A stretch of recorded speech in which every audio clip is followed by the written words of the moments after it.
A Brighter Tomorrow. My Journey with Julie.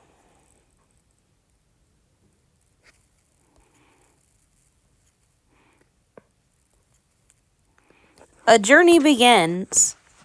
This book is about Julie, but it's also about a girl like you who travels back in time to Julie's world. You, the reader, get to decide what happens in this story. The choices you make will lead to different journeys and new discoveries. When you reach a page in this book that asks you to make a decision, choose carefully. The decisions you make will lead to different endings. Hint, use a pencil to check off your choices. That way, you'll never read the same story twice. Want to try another ending? Read the book again. And then again. Find out what happens to you and Julie when you make different choices. Before your journey ends, take a peek into the past on page 138 to discover more about Julie's time.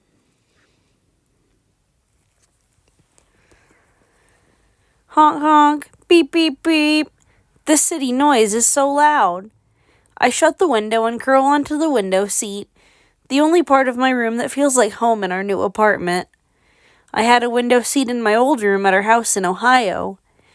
We just moved to this apartment in San Francisco a week ago, and I'm still getting used to the view outside my window. Through the leafy treetops, I can see a whole row of colorful Victorian houses like ours, painted in pastel colors. Back in Ohio, houses are mostly white or beige. Here in San Francisco, they are yellow and pink and blue, and sometimes even lavender, with fancy trim that looks like frosting on a cake. My mom, who's an architect, says these homes are called painted ladies. They do sort of look like ladies, all dressed up. Closing my eyes for a moment, I imagine the view from my window seat back in Ohio. There's the old buckeye tree on our front lawn, with the tire swing just big enough to fit me and my best friend Chloe, who lived right next door to me.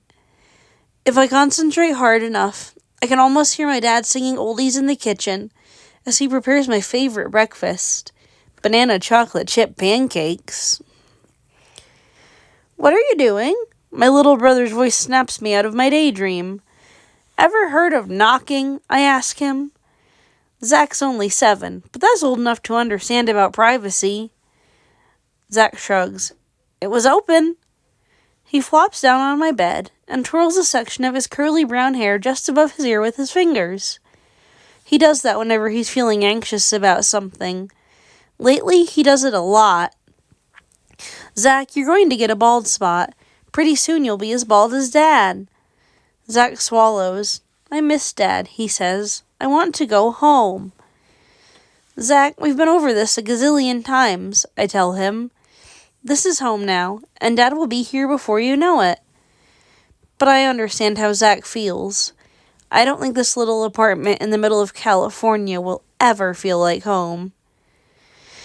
It's bad enough that Mom and Dad sold our house in Ohio, the only house Zach and I have ever known.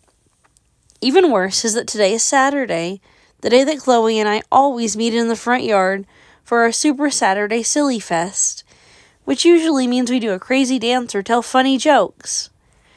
Worst of all is that Dad is still in Ohio, and we might not see him till Christmas. Ever since Dad lost his job over 6 months ago, he and Mom have been arguing more than usual. When Mom got the job offer in California, my parents decided that Dad would stay in Ohio to take some computer training courses so that he can find a good job when he moves to San Francisco. Mom told us it was a good time for them to take a little vacation from each other. Zach starts twirling his hair again. I hate it here, he says, his face tightening. I can tell that he's trying not to cry. Are Mom and Dad going to get a divorce? I pretend I didn't hear him and act as if I'm looking at something really interesting outside. I don't like to talk about these things, and I really don't like to think about the D word, divorce. My mind flashes back to the moment we drove away from our house with the tire swing. Zach cried as he watched Dad fade into the distance, waving. Mom tried to reassure us that things are going to work out just fine. Zach looked at me with a face that seemed to say, "Do you think so too?" I just stuffed earbuds in my ears and listened to my music. I wanted to tell him that yes, things will work out, but I didn't know if they will. I still don't. Zach throws a pillow at me. Did you hear me? I asked if Mom and Dad... Look, Zach, I say, pointing out the window and trying to avoid his question. A bulldog. You love bulldogs. He doesn't budge. He wipes his cheek with the back of his hand and gazes at me with a hard look in his eyes. Why won't you talk to me? He asks. Do you like it here?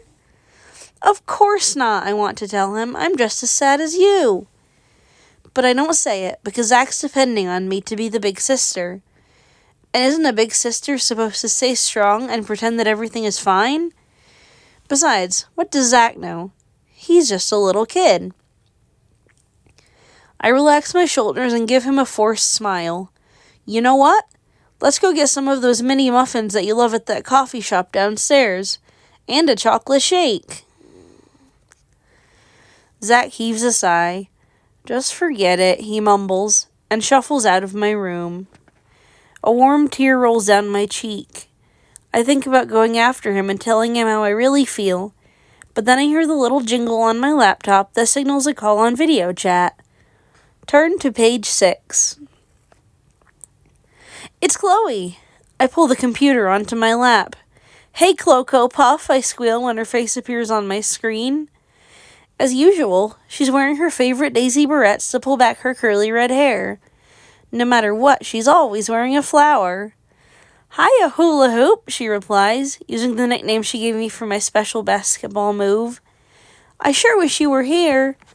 Me too, I say. Saturday doesn't seem nearly as silly without you. Chloe crosses her eyes, sticks out her tongue, and puffs her cheeks out. I take it back, I say with a laugh. What are you going to do today? She tells me about a birthday party for one of our friends. We're going to make cupcakes and frost them ourselves. I'm going to make a big pretty flower on mine. That's my Chloe, I think. Flowers on everything. Sounds like you guys are going to have a lot of fun, I say, trying to give her my best I'm happy for you smile. It won't be the same without you, she says earnestly. How's your new school? You haven't found a new best friend to replace me yet, have you? Get real, Chloe. Nobody will even look at me at school. It's like I'm wearing a big neon sign over my head that says weirdo. I can't bring myself to tell her how close to the truth this is. Just yesterday, I walked around during the entire lunch hour with a sign taped to my back that said Walking Freak Show. I wore it all the way into social studies class, and I wouldn't have known about it all day if it weren't for a quiet girl named Savannah who pulled it off and showed it to me. I'm sure it will get better, Chloe assures me. Does your school have a basketball team? You should try out. Maybe you could make some friends on the team. Yeah, there's a team, but they're really good. They, win championships and stuff. I was a pretty good player on our 4th grade team in Ohio. But I don't think I could play nearly as well without Chloe and the rest of my teammates. I'm about to tell her this when I notice the time on my laptop. It's 12:34. Quick, close your eyes and make a wish. We both squeeze our eyes closed. My wish is for my dad to come home and everything to feel normal again. I hear Chloe's mom calling her name in the background. Chloe huffs. I've got to go. I have a ton of chores to get done before the birthday party. I wish I could go with her to the party so badly it hurts. My eyes even start to sting. But all I say is, have a great party, Cloco Puff. Say hi to everyone for me. Will do. See you later, alligator, she says, giving our traditional telephone sign-off. After a while, crocodile, I reply. Time to go, buffalo. See you soon, raccoon. She waves and hangs up. I pick up my computer and place it on my desk before slumping heavily back onto the window seat. The cushion shifts under me.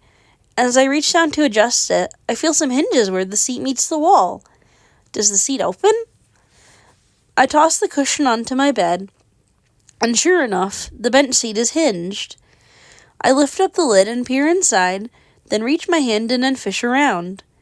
Among the dust and icky cobwebs, I find a dangly peace sign earring, a nail clipper, a rainbow hair ribbon, and a $50 from 1975 with a picture of President Kennedy on it.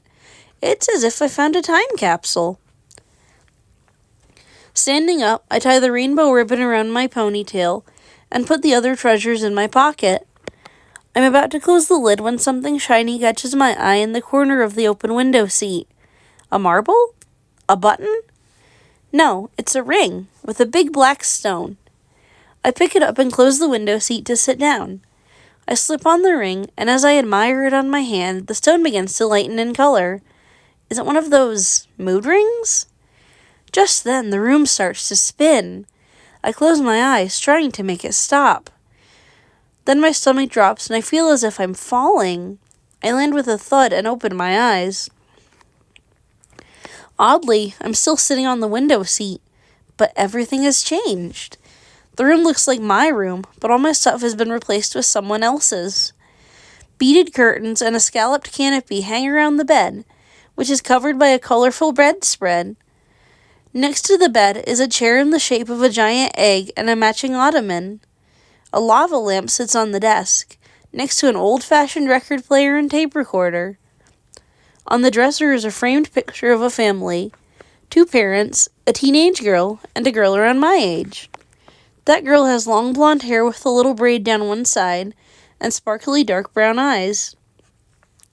A second photo shows the same blonde girl with her arm around the shoulder of a pretty Asian girl. Alphabet stickers decorate the border of the photo, spelling out Julie plus Ivy equals best friends. Could this be that blonde girl's room? How did I get here? I was sitting on the window seat in my new room one moment, and then, whoosh, I ended up in this strange place. Did I fall down some sort of rabbit hole like in Alice in Wonderland?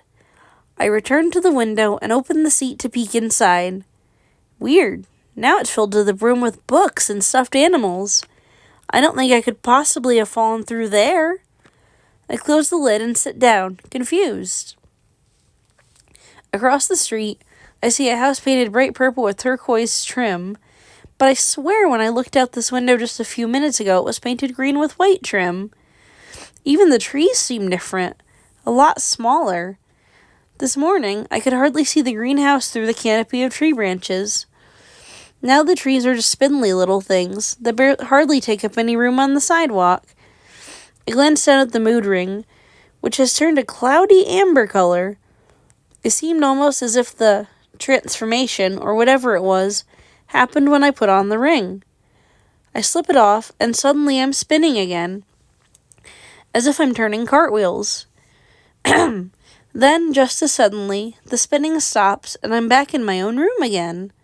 My old desk, my star quilt on my bed, my unpacked boxes. I look out the window, and just as I remembered, the house across the street is green and white, not purple and turquoise. The clock on my laptop says 12:35. I blink in confusion. It's been at least 5 minutes since Chloe and I made a wish together, and yet I open my hand and stare at the ring in my palm. Is it really a mood ring? It sure seems to do more than show moods. It shows other places. What will happen if I put the ring on again? I just have to try it. Slipping the ring on, I feel the spinning sensation again. Thunk. I peek with one eye. Sure enough, I'm back in that strange room with the purple house across the street. Turn to page 12. I decide to explore the strange world beyond the bedroom. Like the girl's room, the rest of the apartment is just like our new San Francisco home, but Mom's sleek modern furniture has been replaced by cool retro stuff. In the kitchen, there's a clock in the shape of a cat, whose tail and eyes move back and forth with every tick and tock. In the living room, there are beaded lampshades and ceramic pots and knotted rope plant hangers full of plants. As I go from room to room, I feel like Goldilocks exploring the Three Bears' house. I suddenly realize that if somebody came home right now, I would have no way to explain how I got here. I had better get out of here before that happens. As I step onto the sidewalk, I notice a van parked nearby on which someone has painted Flower Power in colorful, swirly letters. A teenage boy with long, shaggy hair and a tie-dyed shirt leans against the van, bouncing a beanbag off of his shoe. A woman with a puffy velvet cap, a leather vest, and a long skirt passes me on the street. She smiles at me and holds up her fingers in a peace sign. Apparently, it wasn't just my room, the apartment, and the house across the street that changed when I put on the ring. It was the whole neighborhood, maybe even all of San Francisco. Feeling disoriented, I look up at our apartment building. It's definitely the same building on the corner of Redbud and Frederick that Mom, Zach, and I just moved into. At least, the street signs have the same names. I look to see if the coffee shop below our apartment is there, but just as I suspected, it isn't. Instead, there's a little boutique with a sign above the door that says Glad Rags. A little bell jingles as I step into the shop. It must be some kind of vintage thrift store. There are retro clothes on the racks, purses made out of old blue jeans, and colorful beaded belts. Wooden bowls on the counter are filled with rings and bracelets made out of silver forks and spoons. An old-fashioned boombox sits on a shelf, playing a song I remember hearing on Dad's favorite oldies station. A woman about my mom's age gives me a warm smile as she helps a customer at the cash register. She looks vaguely familiar, and then I realize she's the woman in the framed photo on the dresser upstairs. "Welcome to Glad Rags," she says. "Feel free to have a look around." "Thanks," I say. I pretend to study a display of seashell nightlights as I try to figure out what's going on. How did I get here, and why? Just then, a girl with long blonde hair pops up from behind the counter and greets me with a big smile. It's the girl from the photos on the dresser. "Hi," the blonde girl says. The woman at the register clears her throat and gestures in my direction. "Julie, why don't you see if our customer needs help finding anything?" "Oh, right," the girl says. She scurries around the counter with a basketball under her arm. "I'm Julie Albright. This is my mom's shop. Are you looking for anything special?" Just browsing," I tell her. Really, I'm looking for a clue that might tell me where I am and what's going on, but I can't exactly say that, or she'll think, just like the kids at my new school, that I'm a weirdo. "Hey," she says, pointing at the rainbow ribbon in my hair. "I have a ribbon just like that. I used to have two, but I lost one." I'm about to ask her whether it might be in her window seat when the song on the radio fades and the DJ cuts in. That was a brand new tune by Casey and the Sunshine Band. Stay tuned if you're grooving for this week's #1 hit by Barry Manilow. Wait, a new tune by an oldies disco group? I suppose it could be. But Barry Manilow, wasn't he popular like a million years ago? Then I noticed the calendar pinned to the wall. September, it says. 1975. Turn to page 16.